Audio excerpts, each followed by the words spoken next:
This is war for the spirit. Remember, when you in doubt and don't know what to do, stop thinking and let God take over.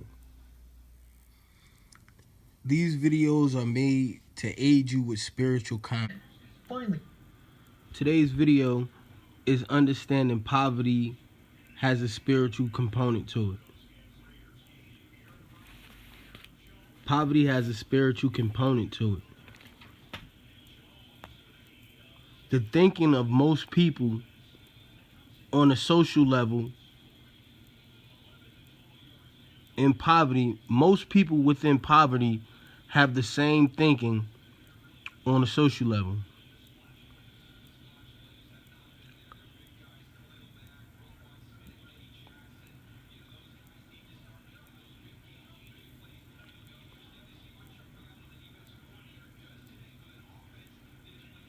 A spirit is involved in the poverty that they suffer from. A spirit has given them a principle that maintains the level that they stay on.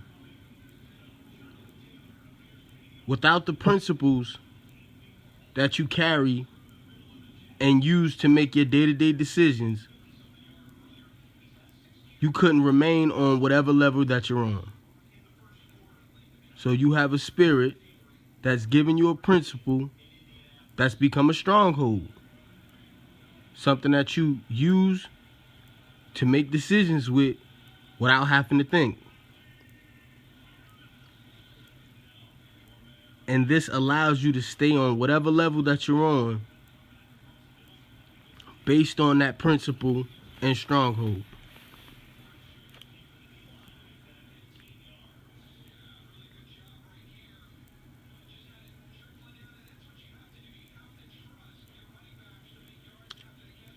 Most people on each social level think very similarly.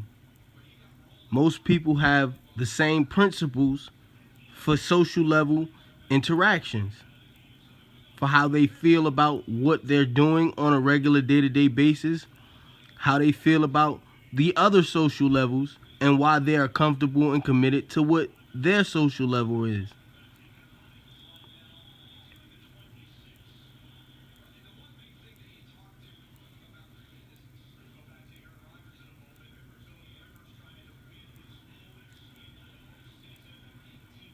Every social level is committed to a certain behavior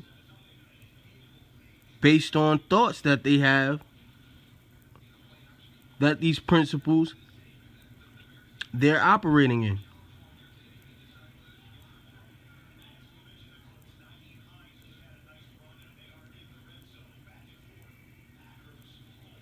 There is a spirit, a stronghold, and a principle. The spirit gives you the principle and it becomes a stronghold.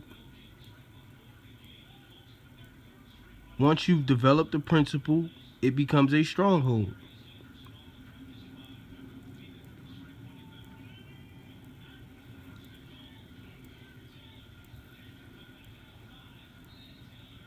These principles or strongholds are going to justify your behaviors or your sins on whatever level that you are on.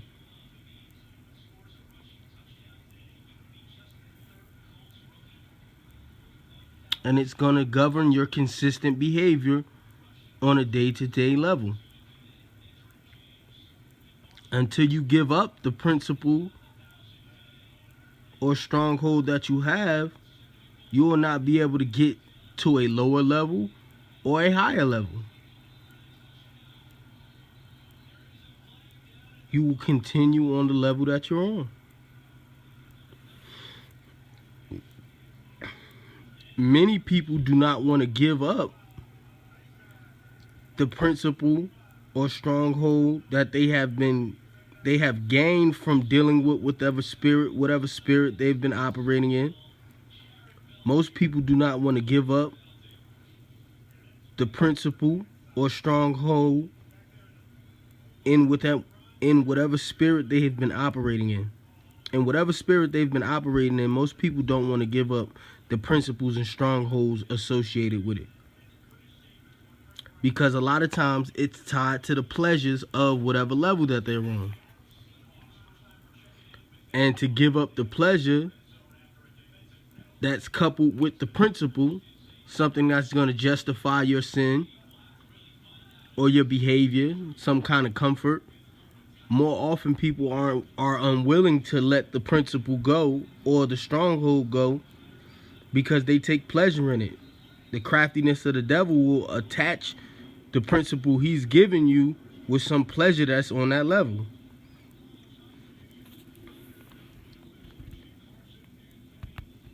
Disturbing those principles and keeping those spirits of poverty, certain spirits have a level of suffering associated with them. It's going to be difficult to keep certain spirits in certain environments. The junk, the dirtiness, the cluttered spaces, those spirits, weak spirits, need these places to be able to operate with you fully. If a person is clean, that spirit can't operate within them very well. That spirit will provoke this person to start creating clutter or filth or mess so that it can continue to have a strength or power over them. Because after a certain distance and cleanliness, the spirit that is at those bottom levels cannot operate. This is why most of the time, dirty places and poverty are synonymous with each other.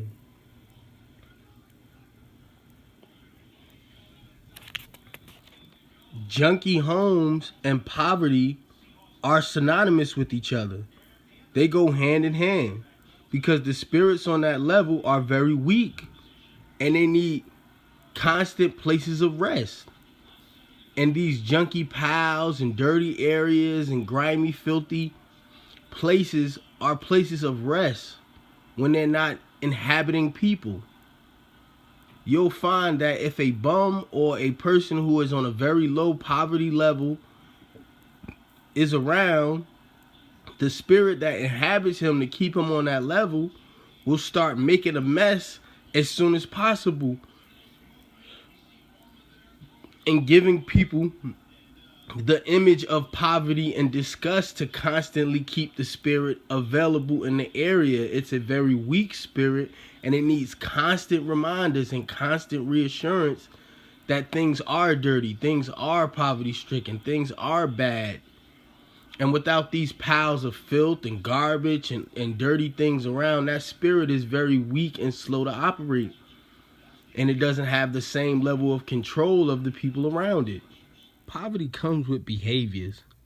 Certain behaviors you can kind of count on in areas of poverty-stricken people. Like, you're always going to be able to find someone who just doesn't care about their environment. They'll pee, they'll defecate their shit anywhere. They really don't care.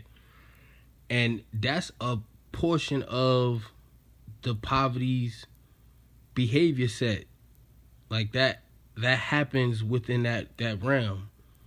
Not that, people don't defecate anywhere on any level, but generally you're going to find people doing that in abundance in areas of poverty or low class. People just not going to care about where it is that they from and the condition of the places that they're from. So when you find people who do and try to, that's going to be like offsetting to that particular space, and either, they're going to come against it or eject it out of the space, depending on which one is stronger, the person that's fighting against it or the spirit that's within the area.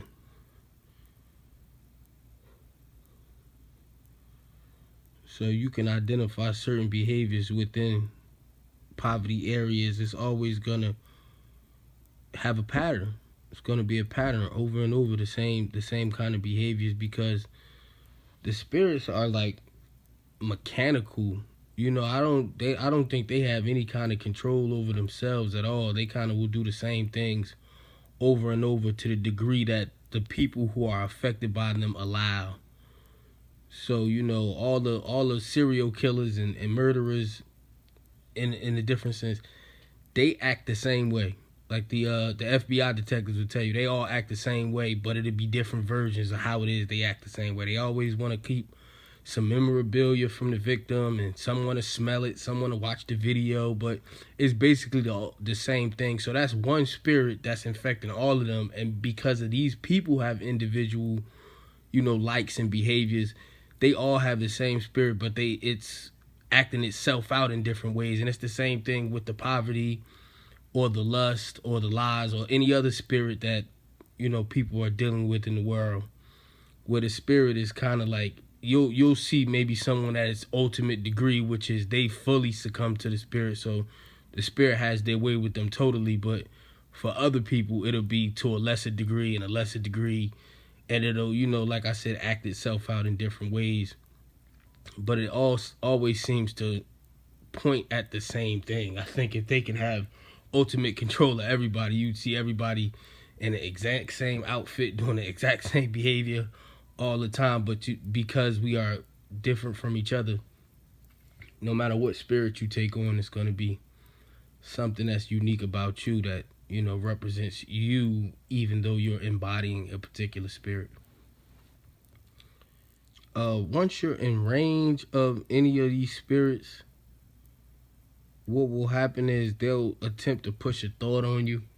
So you get a thought that's going to cause a behavior, but once you accept the thought enough and you become firm on the thought, you use it to make decisions repeatedly, it becomes a stronghold, which is like a thought that you use, you act out behaviors without even thinking. So you might have a stronghold. I hate to use violence, but you might have a stronghold where if somebody touched me, and if ever you got into a conflict, you don't even think, you don't consider what's going on, why, how, what. As soon as somebody touch you, you immediately lash out without even thinking. That's a stronghold. You get to acting on the principle, and the thought became a principle after the spirit gave you the thought, and it you embodied it through some behavior because whatever the thought was, and then eventually it became a stronghold, something that you rely on in moments you aren't even able to rationalize fast enough. You just simply react based on whatever principle you have. If a motherfucker touched me, you're not going to evaluate whether or not this is a police officer. You're not going to evaluate whether or not this is a child or anything. You're just going to react immediately. And you got to know that's a stronghold that was put onto you by a principle you accepted from a spirit. You can have godly principles that you get from God through the Holy Spirit, and you can react the same way, but it'll be in a positive manner as opposed to a negative manner. So you want to get into the Word, get into the will of God, so that He can impute principles on you, so that you will react in a way that God suited you to react to, as opposed to how some of these spirits will have you react to things. One of the things that keep people in poverty is that they keep things a mess, a junky place, a pissy area, anything that you can look at and see flaw and discomfort in. Those things help keep that spirit of poverty active in the minds of the people around you. So when you can look over and see pee or smell boo-boo, or, look at something that has a filth on it, it kind of like summons and keeps that spirit available in the minds of the people that's around you. And if you don't keep things clean and well, that's a comfortable space that spirit can rest and be while someone isn't considering their poverty or downtrodden position. So one of the things that's keeping people in poverty is that, not keeping things clean and kept helps to induce that feeling, and that feeling becomes a behavior, and it acts itself out, and those feelings and thoughts manifest to actually being.